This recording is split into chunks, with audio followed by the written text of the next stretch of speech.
श्री शिवाय नमस्तुभ्यम दोस्तों, कैसे हैं आप सब।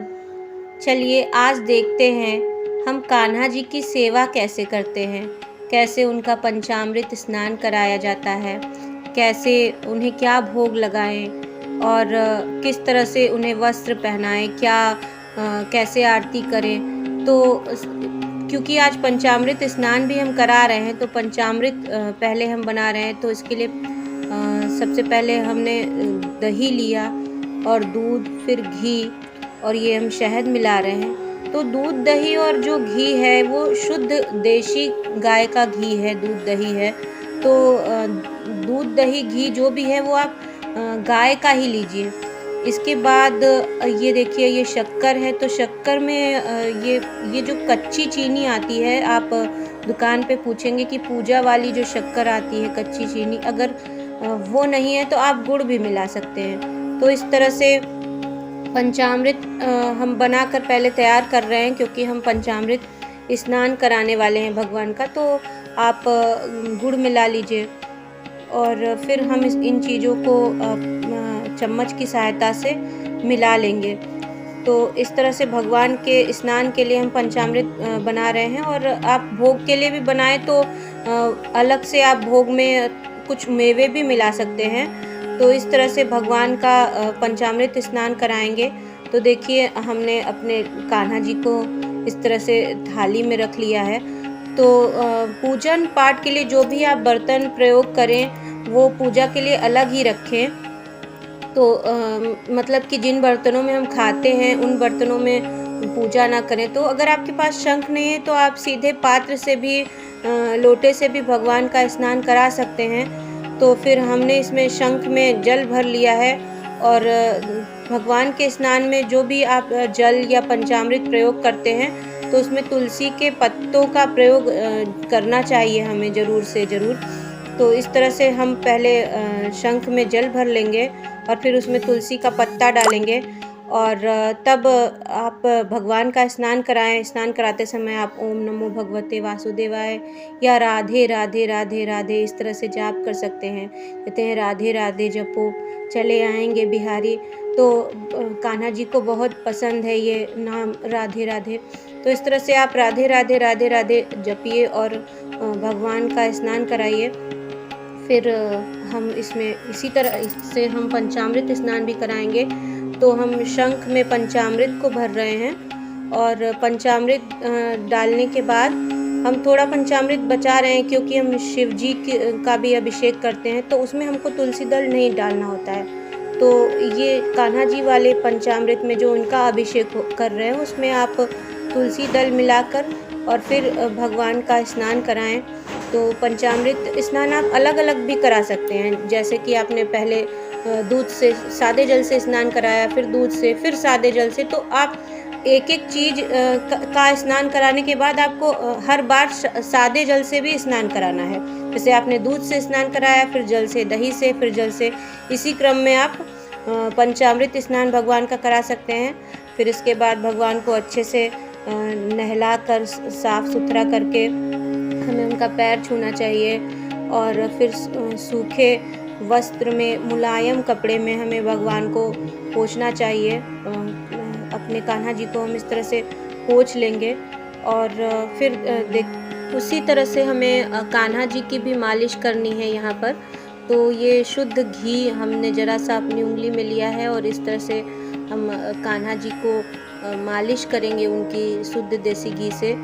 और हम इस समय भी राधे राधे इस तरह से, जब भी आप भगवान की सेवा करें तो कोई राधे राधे कृष्ण कृष्ण, या आप ओम नमो भगवते वासुदेवाय इस तरह से, या ओम माधवाय नमः, तो मंत्रों का आप जाप कर सकते हैं। फिर हम भगवान को वस्त्र पहनाएंगे। तो इस भगवान को हम अपने, अब देखिए हम इस तरह से वस्त्र पहना रहे हैं अपने कान्हा जी को।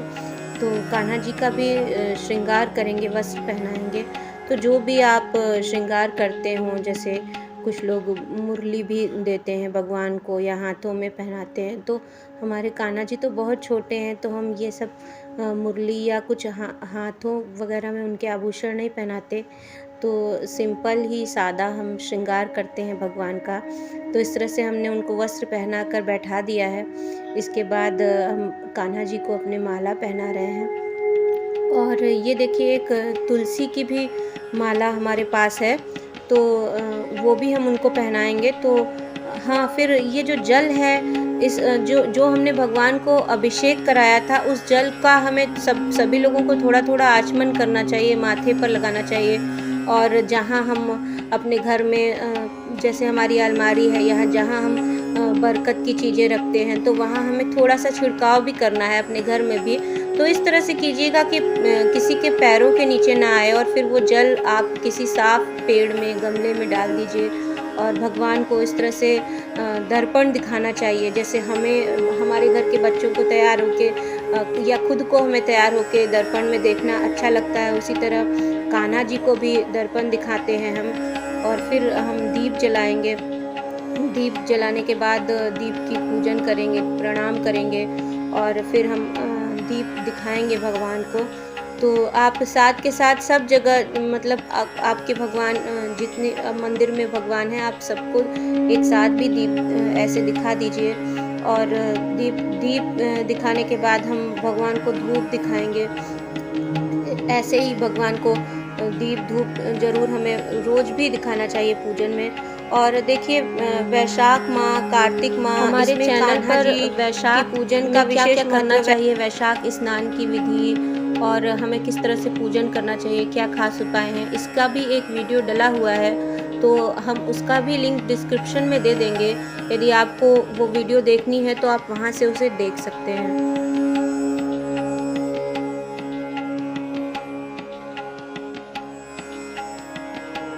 और धूप दिखाकर इस तरह से हम भगवान के पास धूप रख देंगे।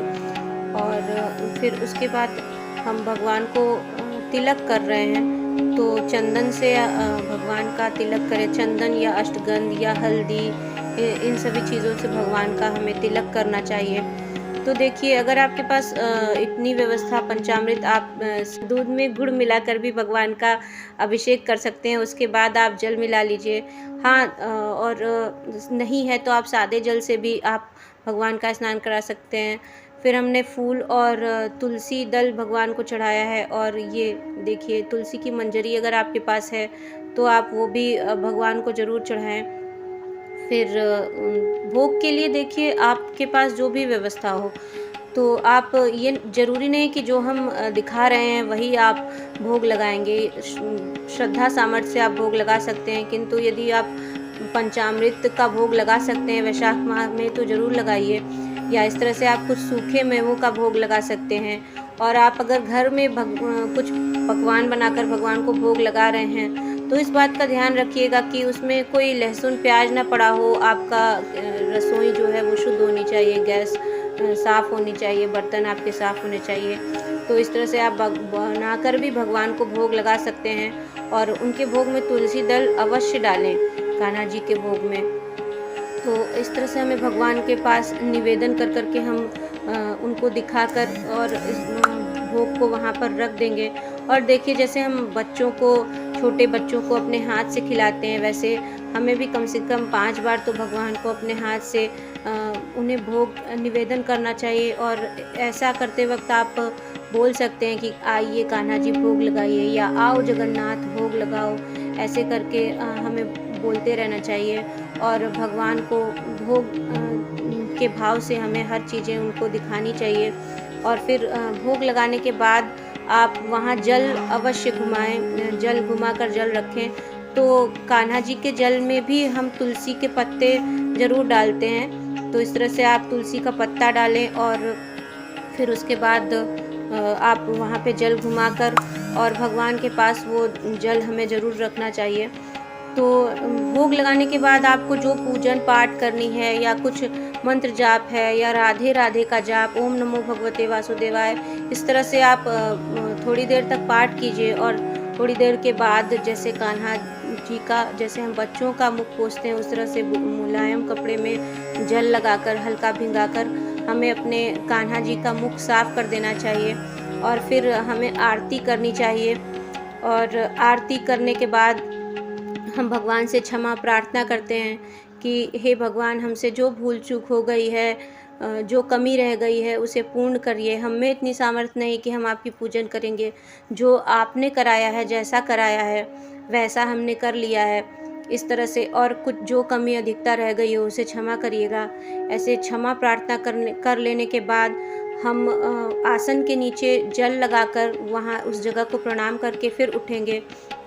तो इस तरह से आज हमने इस वीडियो में शेयर किया कि हम अपने कान्हा जी की सेवा कैसे करते हैं, कैसे भोग लगाते हैं। अगर वीडियो पसंद आई है और आपके लिए हेल्पफुल रही है तो प्लीज़ इसको अधिक से अधिक शेयर कीजिए, लाइक कीजिए और कमेंट में श्री हरि विष्णु का नाम लिखना ना भूलिएगा और मेरे चैनल को सब्सक्राइब कर लीजिए।